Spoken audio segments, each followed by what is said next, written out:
C'est le genre de message que je reçois quand je parle de Disney ou de Pixar. Sauf que je suis pas du tout d'accord. Déjà parce que personne n'a dit que ce n'était que pour les enfants. Quand tu revois les films une fois adulte, tu ne vois pas du tout la même chose que quand t'étais gamin. Ensuite, c'est juste très souvent des petits bijoux de cinéma, et ils font mieux que beaucoup d'autres films toujours confondus, et je vais te le prouver. On va regarder la mise en scène dans Vice Versa 2. D'ailleurs, c'est tellement bien foutu que je peux carrément enlever les passages dans la tête de Riley. Tu ne peux pas te débarrasser de nous comme ça! Par exemple avec la crise d'angoisse durant le match de hockey. Elle s'assoit et là, la crise commence. Sa respiration s'accélère en même temps que la caméra se resserre sur elle. Le monde qui l'entoure disparaît et devient de plus en plus flou alors que la lumière devient de plus en plus forte. Cut, la caméra plonge sur Riley comme le tsunami d'émotion et de panique qu'elle prend de plein fouet. Elle commence à paniquer, s'agite, se débat pendant que son rythme cardiaque continue de grimper en flèche et que la pression l'écrase littéralement, allant jusqu'à faire trembler la caméra. Mais petit à petit, elle reprend le contrôle, la musique s'adoucit, la caméra se stabilise et chaque respiration la ramène doucement dans le monde réel, faisant baisser la luminosité, réchauffant les couleurs et réduisant le flou du monde qui l'entoure.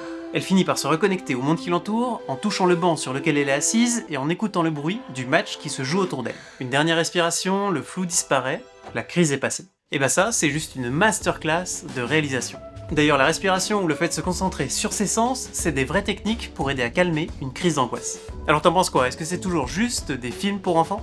Et si tu veux que je fasse d'autres mini-analyses dans ce genre, n'hésite pas à proposer tes films et séries préférés en commentaire.